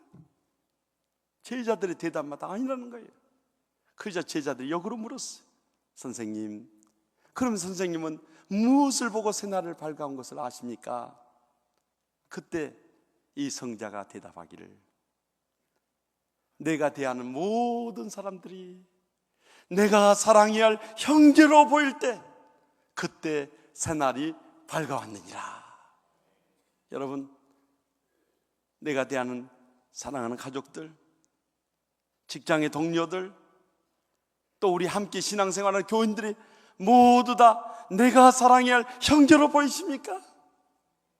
그렇지 못한다면 우리는 진정으로 십자가의 사랑을 체험한 영적인 새아침을 맞지 못한 것입니다. 그러나 적어도 우리가 십자가의 사랑을 체험했다면 어떤 원수라도 주님께서 나를 용서하신 같이 용서함으로 인해서 사랑의 행복을 회복하고 주님 안에서 승리하게 될 줄 확실히 믿습니다. 마지막으로 오늘 본문 9절에서 10절의 말씀합니다. 다 같이 봅니다. 서로 대접하기를 원망 없이 하고 각각 은사를 받은 대로 하나님의 여러 가지 은혜를 맡은 선한 청지같이 서로 봉사하라. 만물의 마지막에 가까웠을 때 우리가 선한 청지같이 봉사해야 한다. 여기서 청지기는 주인이 아닙니다. 관리인이란 뜻입니다. 이 세상에 우리 주인인 건 아무것도 없습니다. 내 생명도 하나님께서 허락하셨기 때문에 허락하신 그날까지 살아갈 뿐이고요, 내 건강도 내가 지키는 것 같지만 하나님께 지켜주기 때문에 우리가 지금까지 건강하게 살아온 거예요. 하나님께서 건강 거둬가시면 이 땅에 건강하게 생존할 사람은 아무도 없습니다. 물질도 하나님께서 우리에게 허락해 주셨기 때문에 우리가 이 물질 누리고 이 분당에서 사는 거예요. 제가 언젠가 분당에 집회하러 왔더니 그 교회 목사님 그럽디다. 천당 자음으로 좋은 곳이 분당이라고. 여러분, 우리 인생의 주인 된 거 아무것도 없어요. 주님께서 주신 거 우리가 누리고 있을 뿐이에요. 그렇기 때문에 설령 이것을 거둬간다 할지라도 우리가 불평하고 원망할 거 아무것도 없습니다. 그래서 욥이 그 많은 재산 다 잃어버렸죠. 10자녀 다 잃어버렸죠. 건강 다 잃어버렸죠. 가정의 행복 다 잃어버렸죠. 그런 가운데서 욥기 1장 21절에 뭐라고 고백합니까? 가로되 내가 못해서 적신으로 나와 싸운 적 적신으로 돌아가올지라. 주신 이도 여호와시니 시하실 자도 여호와시니 여호와 이름이 찬송을 받으실지니이다. 그것이 바로 청지기 신앙이에요. 그런데 많은 때 우리는 그것이 내가 주인으로 착각을 해요.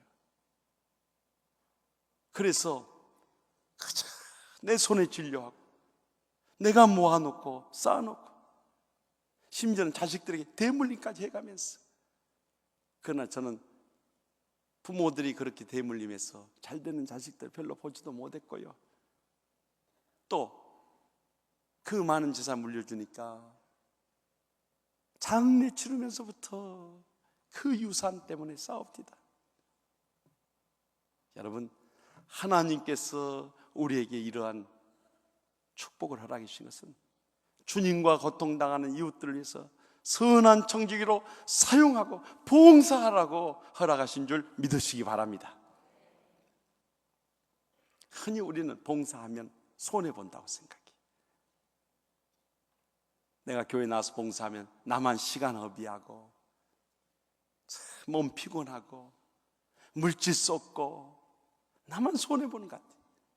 그러나 여러분, 그렇지 않습니다. 우리가 시간을 내서 몸으로 봉사하면요, 하나님께서 우리 육신의 건강을 지켜주신 줄 믿습니다. 제가 시카고에서 목회할 때 저희 교회 한 권사님이 있었어요. 이분이 한 번은 보통 이민교회들은 주일 낮 예배하고 친교하고 또 이제 회의 같은 거 하면 보통 한 3시 정도면 다 끝나요. 그래서 제가 집으로 돌아가려고 하는데 누가 이 목사실 문을 거칠게 두들겨요. 그래서 문을 열어줬더니 이 권사님 들어오셨어요. 얼굴이 흥분이 되셔가지고요, 저를 보고 항의를 하는 거예요. 목사님, 제 건강을 아시잖아요. 그래서 왜요? 사실 그분이 건강은 안 좋아요. 편두통에도 시달리고 신경성 위궤양, 과민성 대장염, 신경통 관절염 병도 많아요. 그런데 자기 건강 안 좋은데 총여전도 회장으로 자기를 뽑았다는 거예요. 그래서 목사님 가서 다시 뽑아달라는 거예요. 그래서 제가 그 권사님께 물었어요. 권사님, 사람의 생명과 건강을 누가 주관하십니까? 그랬더니 하나님이요. 대답은 잘해요. 그걸 아는 사람이 그래? 그러려다가 어떻게 목사가 또 그렇게 함부로 말할 수 있겠어요? 그래서 권사님, 아시면 됐습니다. 그냥 돌아가십시오. 사람이 뽑지만은 하나님께서 세우신 것입니다. 순종하십시오. 돌려보냈어요. 그랬더니 혹을 떼려다 혹을 하나 더 붙이고 간 셈이에요. 그렇게 돌아가서 총여전도 회장직을 울며 겨자 먹기식으로 시작을 했어요. 그리고 1월, 2월, 3월이 됐어요. 3달 지난 다음에 또 찾아왔어요. 이번에는 아주 부드럽게 문을 두들겨요. 그래서 누군가 했더니 그 권사님 들어오시라고 그래서 앉았어요. 권사님 무슨 일이십니까? 겸연쩍은 표정을 지으면서 목사님께 감사할 일이 하나 있어서 그래요. 무슨 감사할 일이 있어요? 그랬더니 목사님, 놀라운 일이 일어났어요. 목사님 말씀하신 대로 제가 마지못해 순종하는 마음으로 총여전도 회장직을 맡았잖아요. 네. 그런데 지난 3개월 동안 놀랍게도 저의 머리끝부터 발끝까지 모든 통증이 다 사라져버렸어요. 얼마나 놀란 간증입니까? 제가 그랬어요. 주님께서 봉사의 믿음을 가진 권사님께 기적으로 응답하신 겁니다. 그랬더니 빙긋이 웃으면서 그래요. 목사님, 총여전도의 회장직이 1년 임기인데요, 1년 더 하면 안 될까요? 여러분, 우리가 아프다고 핑계대면서 주일하지 않는 거 아니에요. 저는 그렇게 권하고 싶어요. 몸이 아플수록 주님 앞에 나오기를 권하고 싶어요. 하나님 아버지, 내 육신 병들어서 고통스럽습니다. 그러나 살아있는 동안 주님 위해서 봉사하다가 살기 원합니다. 또한 고통당하는 이웃들을 위해서 봉사하다가 주님 부르실 때 가기 원합니다. 그런데 골골 80이라고요. 그런 분들 더 오래 살더라고요. 하나님께서 우리의 건강 붙잡아 주시면요, 우리의 몸의 봉사를 통해서 더 건강하게 하고 장수케 하고 우리의 일생도록 귀하게 써 주시는 것입니다. 물질도 마찬가지예요. 물질 쥐고 있는 사람들 결국 그거 다 못 쓰고 가는 거예요. 하나님께서 그것 선한 일에 쓰다고 오라고 하신 거죠. 그냥 그 의미 없이 그렇게 인생 살다고 오라는 게 아니잖아요. 우리가 하나님께서 물질 주셨을 때 물질 통해서 주일하는 거예요. 저는요, 시간이 많이 갔기 때문에 하나 간증하고 마치겠습니다. 물질로 봉사해서 축복받은 사람들 너무나 많이 봤어요. 저는 멀리 갈 것도 없이 저희 부모님 이렇게 일생을 살아오신 것을 보면서 정말 그런 확신을 얻었어요. 저희 부모님 장로님 권사님이십니다만은 이제 이미 은퇴하신 분들이죠. 그런데 저희 아버지는 일제시야에 저기 산골 마을에서 태어나셨어요. 그때만 하더라도 못 먹고 못 입고 못 살 때 아닙니까? 그래서 저희 아버지가 군함매인데요, 위로 형 2분이 그때 병에 걸려가지고 치료도 못 받고 세상을 떠났어요. 그래서 저희 아버지가 군함매 자동 장남이 돼버린 거예요. 그런데 거기서 초등학교를 나왔는데 더 이상 희망이 안 보이는 거예요. 그래서 그 산골을 떠나 도해지로 직장을 찾아 나온 거예요. 청년의 때예요. 그런데 해방 후에 다 어려울 때니까 어디 일자리도 구하기 어렵고 다 먹을 것도 참 없을 때 아닙니까? 그런데 이렇게 군 소재지에 왔는데 오갈 데는 없고 방황하는데 허기진 가운데서 그냥 돌아다니는 힘도 없고 하는데 녹십자 사인이 보이더라. 저기 들어가면 무언가 도움을 받을 것 같아. 그래서 거기에 들어가서 그 병원에 원장 선생님 붙잡고 사정을 한 거예요. 제가 저기 산골 마을에 왔는데 오갈 데도 없고 며칠 굶고 정말 여기서 아무 일이라도 시켜주면 열심히 할 테니까 여기서 숙식할 수 있도록만 해달라고 사정한 거예요. 의사 선생님 보니까 배짱 많은 청년이 와서 사정하니까 불쌍한 마음이에요. 여기 별로 허드렛 일 할 거 없지만 그래도 우리 집에서 기거하면서 돕도록 하라고. 단 나를 따라서 교회에는 나가야 한다 그래. 알고 보니까 그 군의 큰 교회 장로님 권사님 가정이었어. 얼마나 감격스럽던지요. 거기서 굳은 일 다 도맡아서 열심히 했대. 병원에서 제일 굳은 일이 뭐예요? 수술하고 나면 피고름 낭장 그 시트 다 닦고요. 또 그 피고름 묻은 솜이나 꺼즈 다 버리고요. 그리고 수술복 피로 얼룩진 거 다 빨고요. 이런 허드렛 일 열심히 했어요. 원장 선생님 보니까 너무도 착하죠. 성실하죠. 열심히죠. 인물도 준수하죠. 저를 보시면 아시겠잖아요. 그래서 원장 선생님 마음에 든 거예요. 그래서 허드렛 일만 시키 너무 아까워서 공부를 시킨 거예요. 그 전까지만 하더라도 이 병원에서 수련하면 의사고시 치를 수 있는 자격이 주어진대. 폐지가 이미 되어가지고 이제는 약종상, 오늘날로 말하면 약국 면허를 얻을 수 있는 그 약종상 시험이 있었대. 그걸 공부를 시켜줘서 기도하며 열심히 공부해서 시험을 치러 갔어. 그 도에서 그의 18명 뽑는데 한 2,000명이 몰려왔더래요. 그래서 기도하면서 시험을 치렀는데 붙었게요? 떨어졌게요? 예? 믿음도 좋으셔요. 수험번호가 탁 붙은 거예요. 그걸 보는 순간 하염없이 눈물이 쏟아지더랍니다. 저기 산골에 두고 온 부모 형제들 먹여 살릴 수 있다는 생각에 너무 기뻐가지고 내려왔더니 그 원장 선생님이 이 군에는 약방이 있으니까 그 인근군에 약방이 없는 곳에 약방을 차릴 수 있도록 다 차려주시면서 자네가 돈을 벌면 그때 갚도록 하소 해주더래. 얼마나 고마우신 장로님이에요.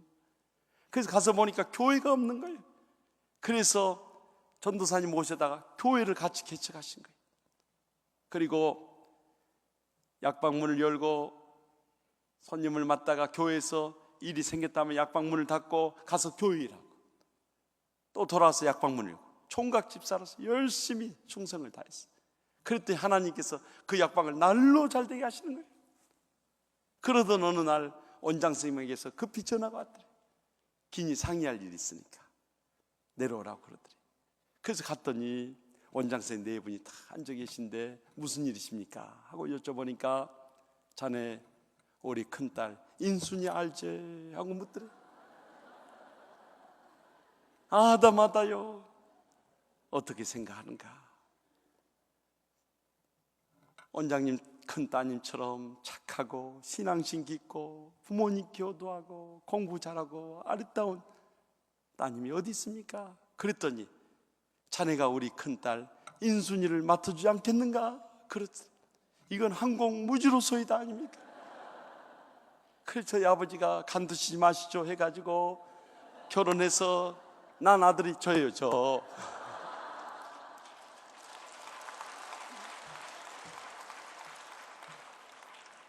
그래서 결혼하자마자 저기 산골에 있는 부모 형제 전부 데려왔어. 도시에다가 살림집 차려드리고 이 동생들 다 모아놓고 원장 선생님에게 들었던 그대로 내가 너희들 대학 졸업할 때까지 끝까지 뒷바라지 줄 테니까 나를 따라서 교회는 나가야 된다. 그날로 저희 집안이 전부 복음화가 돼버렸어.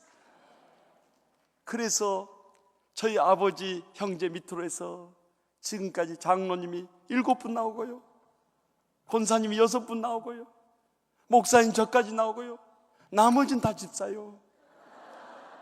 집도 다 샀어요.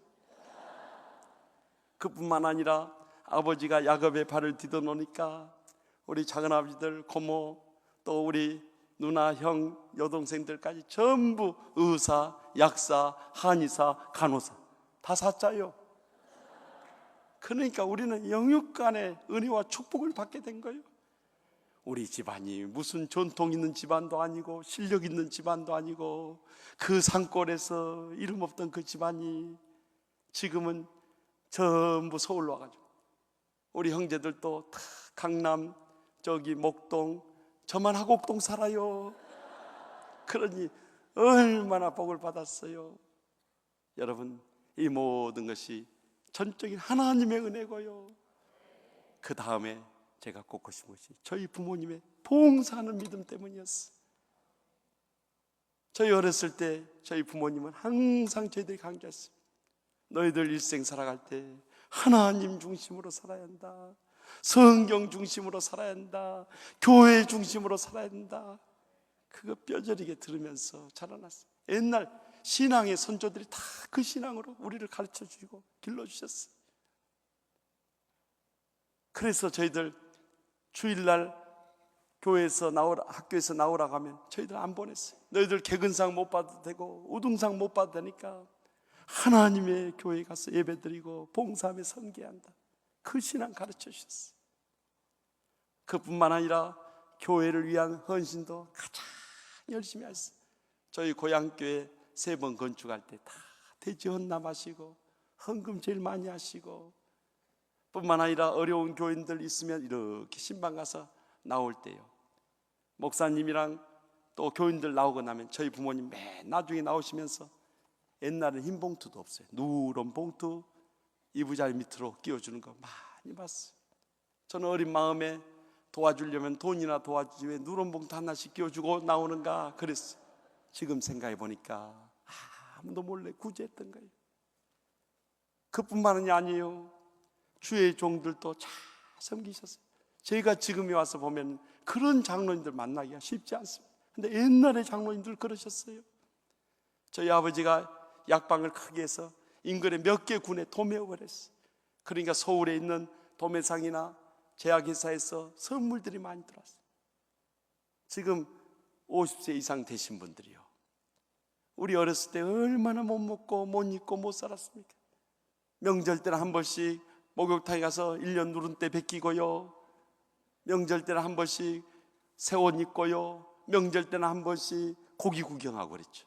그렇게 먹고 살기 어려운 때 저희 집에는요, 선물들이 오면 오렌지, 바나나, 파인애플, 미제 과자, 중국빵, 일제 모나카 이런 것이 들어왔어요. 그런 거 먹고 큰 사람들 손 들어보세요. 그러니까 얼마나 정말 잘 살았는지 알 수 있겠죠.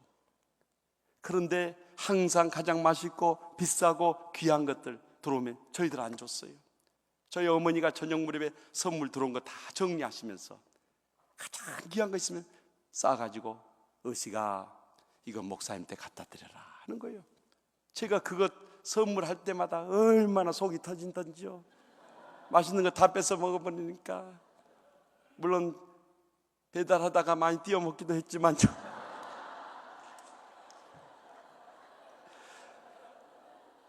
오렌지나 귤은 개수를 줄이면 되고요, 제일 힘든 게 파인애플이요.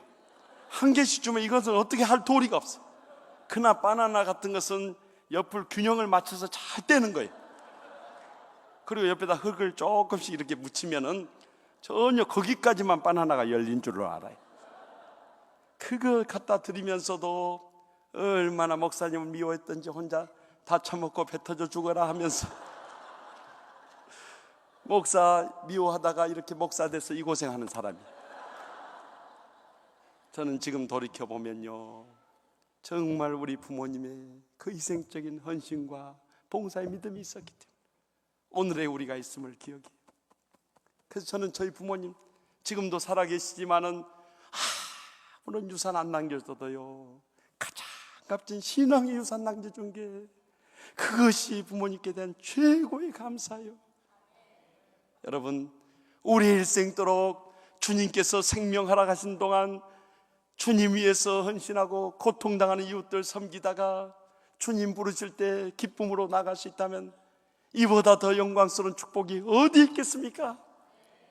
남은 여생 선한 정직같이 봉사함으로 삶으로 이 땅에 사는 동안에도 우리의 생애와 자손 대대로 하나님의 복을 누릴 뿐만 아니라 머지않아 주님 앞에 서게 될 때 하늘의 상급과 면류관을 누리는 복된 성도들이 모두 될 수 있길 바랍니다.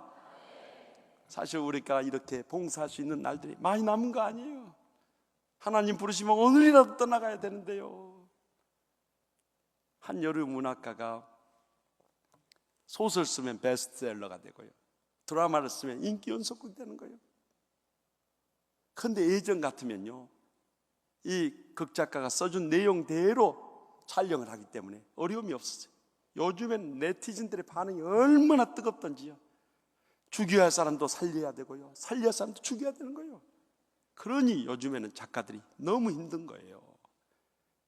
그래서 월요일부터 대본 읽기 들어가고 촬영 들어가는데 주말은 피를 말리는 작업을 하는 거예요. 그래서 주의를 제대로 못 지키는 거예요. 여러분, 아무리 바쁘고 잘 돼도 주의를 못 지킬 정도 바쁜 것은 절대 복이 아닌 줄 믿으시기 바랍니다. 거기에는 참 어려움이 따라요. 결국에 그렇게 하다 보니까 몸에 이상이 오더랍니다. 병원에 가서 검사해 봤더니 간경화로 2달 이상 못 산다는 거예요. 간은 발견하면 이미 늦고요, 또 발견하게 돼도 제일 더디게 낫는 것이 간이라고 그래요. 그러니 어떡해요? 40대 젊은 나이에요. 집에 오는데 온 세상이 흰노래가지고 앞이 캄캄하더래요. 집에 돌아오자마자 이불을 뒤집어 쓰고 통곡하면서 울었대. 하나님 아버지, 어떻게 이런 일이 저에게 일어날 수 있습니까? 그가 소설이나 쓰고 드라마에 썼던 내용이 자기한테 일어난 거예요. 한참 울다가 기진맥진해서 이부자리에 멍하니 앉아서 하나님 아버지, 이제 2달밖에 못 산다, 앞으로 뭐하고 살죠 하고 울고 있는데 성령님의 음성이 그 심령이 들려오더랍니다. 내가 그동안 감정을 품고 살았던 사람들과 화해해라. 그래서 백지를 한 장 꺼내가지고 자기가 뭔가 서운하고 감정이 풀리지 않은 사람 이름을 적는데요, 백지 한 장이 가득하더래요. 그래서 멀리 있는 사람 전화하고 가까이 있는 사람 직접 만나서 내가 괜히 당신에 대해서 서운해하고 감정 풀지 못했던 거 용서해달라고 한 사람 한 사람 화해했는데요, 다 화해하고 나니까 마음이 그렇게 가뿐하더래요. 그래서 주님 앞에 또 엎드렸대요. 하나님 아버지, 내가 이제 감정 다 풀어버렸는데 앞으로 뭐 할까요? 그랬더니 내 재산을 정리해라 하는 음성이 들리더래요. 그래서 통장에서 다 꺼내서 봤더니 한 1억 수천만 원이 현금으로 있더래요. 죽는 마당에 그 남겨두어야 뭐예요? 남편 3장가 미천이나 되죠. 그래서 그 다 찾아가지고 그동안 온전한 11조 못했던 거, 감사한 거 못했던 거, 성경한 거 못했던 거, 구제한 거 못했던 거 다 나눠놓고 났는데도 몇 천만 원이 남더래요. 그래서 3남매 자녀들에게 공평하게 나눠줬대요. 그때 마음이 더 홀가분한 거예요. 그래서 주님 앞에 또 엎드렸대요. 하나님 아버지, 이제 재산도 다 정리했습니다. 남은 시간 뭐 할까요? 그랬더니 네가 그동안 은혜 입은 분들에게 감사를 전해라 하는 음성이 들려오더래요. 그래서 백화점 가서 선물을 사가지고 와서 이제 마지막으로 사랑하는 남편, 자녀들, 부모, 형제들, 또 그동안 은혜 입었던 출판계, 방송계 인사들, 그리고 교회 목사님과 또 장로님, 또 권사님, 구역장님, 자기가 은혜 입었던 분들한테 편지를 쓴대. 이게 마지막 편지라고 생각하니까 눈물 없이는 쓸 수 없는 눈물 젖은 편지를 다 밤새워 써서 그걸 다 봉해가지고 선물과 함께 보내는 사이에 2달이 금방 지났어요. 죽음의 증상이 나타나야 되는데 몸이 더 건강해진 것 같아요. 그래서 다시 검사를 받게 됐죠. 지난번 병원에 가지 않고 더 큰 병원에 가서 검사할 때 검사 결과가 나왔는데요, 지난번 병원에서 검사했던 것이 오진이었더래요. 세상에 어떻게 이런 일이 일어날 수 있어요? 그러나 오진이건 육진이건 간에 간경화 아니라는 것이요, 막 날아갈 듯이 기쁘더래요. 마치 지옥에서 천국으로 올라온 것처럼 그렇게 감격스러워 막 눈물이 쏟아지는데 주체할 수가 없더래요. 정말 저 간경 아니냐고 몇 번이고 물어본데 의사 선생님이 확실하다고 보여줬더니 이거 깨끗하지 않냐고. 그래서 병원에서 나오자마자 맨 먼저 누구한테 전화했겠어요? 누구한테 전화했겠어요? 하여튼 할렐루야 교인들은 믿음도 좋으셔. 목사님한테 전화해서 목사님 저 간경 아니래요. 그랬더니 목사님 할렐루야 그러시면서, 그렇지 않아도 우리가 새벽마다 집사님 위해서 기도했는데 하나님이 응답해 주신 모양이다고. 지금 어디로 가시려냐? 집으로 간다니까 집으로 신방 오시겠다고 그러더래요. 그래서 집에 가 있었더니 목사님, 사모님, 구역장님들, 구역장님, 구역 가족들 같이 몰려왔더래요. 그래서 다들 간경화 아닌 거 축하한다고 기뻐하는데 목사님이 농담 삼아 그러더래요. 집사님 간경화 아닌 것은 정말 축하할 일인데 그 많은 돈 다 바쳐버리고 다 나눠줘 버렸으니 이제 앞으로 뭐 먹고 살래요? 그러자 이 집사님 대답 들어보세요. 목사님, 제가 지난 40평생 사는 동안 지난 2달처럼 행복한 때가 없었습니다. 저의 남은 생에 하나님께서 얼마나 연장시켜 주실지 알 수 없지만 저의 남은 생에 지난 2달처럼 살 겁니다. 하나님께서 제 생명을 얼마나 연장시켜 줄지 알 수 없지만 저의 남은 생에 지난 2달처럼 살 겁니다. 이것이 바로 오늘이 마지막 날 살아가는 종말론적인 신앙생활인 것입니다. 여러분, 우리는 내일 일을 자랑할 사람 아무도 없습니다. 하루 동안에 무슨 일이 날는지 내가 알 수 없음이라고 잠언의 지혜자는 우리를 깨우쳐주고 있지 않습니까? 그렇다면 우리의 남은 생에 얼마나 살지 알 수 없지만 오늘이 마지막 날이지 어떻게 살아가시겠습니까? 기도하십시다. 이 시간에 기도하실 때 우리 먼저 통성으로 기도하실 제목은 내가 영적으로 다시 깨어지지 않으면 안 됩니다. 우리가 먼저 기도하고요, 사랑하고요, 선한 정죄하지 봉사하는 이 신앙을 마지막 때 회복하지 않으면 우리는 안 됩니다. 오늘 이 시간에 우리가 그렇게 살지 못했다면 또 그렇게 살아갔다 할지라도 더 충만하게 그런 은혜의 삶을 살 수 있게 해달라고 우리 다 같이 이 시간에 통성으로 기도하겠습니다. 살아계신 하나님 아버지, 이 시간에 참 주님 앞에 엎드렸습니다. 아버지, 저희는 부족하고 약합니다. 쓰러지고 넘어질 때 너무나 많이 있습니다. 주여, 믿음으로 살지 못할 때 많았습니다. 말씀대로 순종하지 못할 때 많았습니다. 아버지여, 죄를 불쌍히 여겨 주시옵소서. 용서하여 주시옵소서. 이제라도 믿음으로 살아가기 원합니다. 성령 충만하기 원합니다. 주님의 말씀대로 순종하기 원합니다. 오늘 이 밤에도 저를 깨우치셨듯이 주여, 저희들 깨어서 기도하게 하여 주시옵소서. 아버지, 저희들 원수하고 뜨겁게 사랑하게 하여 주시옵소서. 아버지, 선한 정기같이 서로 사랑하며 살게 하시길 간절히 간구합니다. 아버지, 주님께서 하길 저의 생명 수고될 수밖에 없습니다. 하나님 부르시면 아버지, 저를 떠나갈 수밖에 없사오니 살아있는 동안 주님을 두렵고 떨림으로 섬기게 하여 주시옵소서. 주의 사랑에 감격하여 주의 은혜에 감사하게 하시옵소서. 주님 베푸르신 축복에 감격하면서 우리 남은 시간 살게 이름으로 결단하게 하시를 간절히 주여, 저를 도와주시를 간절히 아버지께서 함께 하신 생명 주여, 저를 도와주시를 주여, 저를 도와주시기 원합니다. 아버지, 살아있는 동안 주시옵소서. 아버지,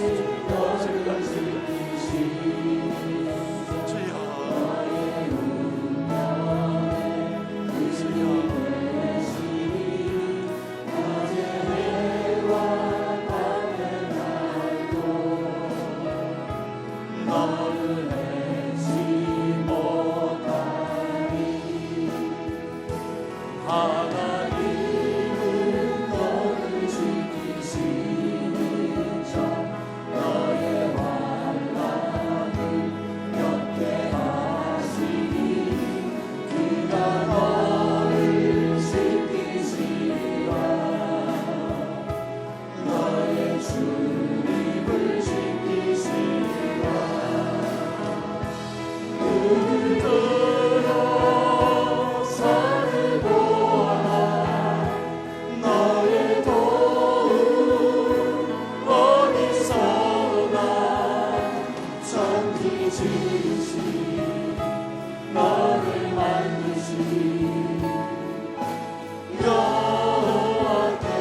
눈을 들어 산을 보라.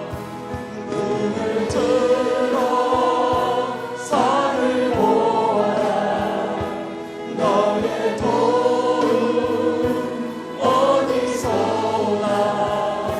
잔디 지으시 너를 만드시 여호와께. 이 시간에 계속해서 주님 앞에 기도하겠습니다. 아직도 주님을 믿지 않는 가족들이 있지 않습니까? 상처 가운데 고통당하며 방황하는 심령들이 있지 않습니까? 또 실패와 좌절 가운데 불행의 눈물을 흘리는 가족들이 있지 않습니까? 우리의 사랑하는 가족들을 우리가 위해서 기도하지 않고 사랑으로 섬기지 않고 구원하지 않고 저들을 양육하지 않고 믿음으로 세우지 않는다면 누가 하겠습니까? 이 시간에 우리의 사랑하는 가족, 우리를 선교사로 파송해 주셨사오니 가정 선교사로 우리의 가정을 살리게 해달라고 이 밤에 우리의 가정의 모든 기도 제목을 내어놓고 주님 앞에 간절히 합심해서 부르짖겠습니다. 저희들의 행복의 근원 되시는 하나님 아버지께서 저희들의 가정을 허락해 주시니 감사합니다. 주여, 저희들의 가정을 허락해 주셨는데 저희들의 가족 가운데 아직도 구원받지 못한 사람이 있습니까? 주여, 주여 구원받게 해주셔서 아버지 저들의 심령을 용서하여 주시옵소서. 치유하여 주시옵소서. 회복시켜 주시옵소서. 모두 다 정말 가정을 회복할 수 있게 하시옵소서. 저희들의 연로하신 부모님들 나오셔서 구여로 청백수만 가는 시간에 강건하게 육신도 건강하게 온전하신 아버지 저희의 자녀를 이름으로 사랑하게 하여 주시옵소서. 나라의 귀한 영혼을 되게 하시옵소서. 아버지 도와주시옵소서. 저희 가정의 건강에 유지하시고 건강에 해결하여 주시옵소서. 아버지 동정하게 도와주시고 아버지 주여 주여 저를 도와주시기 안됩니다. 주님만 믿고 의지합니다. 아버지 주의 영광에서 쓰임받도록 도와주시옵소서. 이 시간에 계속해서 기도하실 제목은 하나님의 교회를 위해서 기도하겠습니다. 세우신 우리 김상봉 목사님을 비롯한 우리 모든 주의종들 한국 교회와 세계 선교를 위해서 지금까지도 귀하게 쓰셨지만 앞으로도 성령의 은혜와 능력이 사로잡혀서 영육간에 건강하신 가운데 이 사명 끝까지 잘 감당할 수 있게 해달라고 우리 김 목사님과 주의종들을 위해서 기도해 주시고 우리 장로님들, 권사님들, 집사님들 직분자의 사명 감당할 수 있게 해달라고 기도해 주시고 우리 교회적으로 이제는 선교하고 또한 치유하고 양육하고 봉사하며 감당해야 할 이 사명들 위해서 우리 할렐루야 교회가 한국교회와 세계교회를 위해서 감당해야 할 이 사명 중차대하오니 이 일을 위해서 간절히 이 시간에 합심해서 부르짖겠습니다. 사랑의 하나님 아버지, 저희들이 귀한 교회를 세우심을 감사합니다. 이 할렐루야 교회를 통해서 주여 마지막에 사명 감당하십니다. 아버지 내 부르심이 감사합니다. 주여 저희들 주님께서 참으로 우리 김상봉 목사님 세우셔서 지난 세월 속에서도 주님께서 이 민교회와 한국교회를 위해서 세계사를 위해서 계속해서 주의 사명 감당하시고 아버지 은혜의 부르심 간절히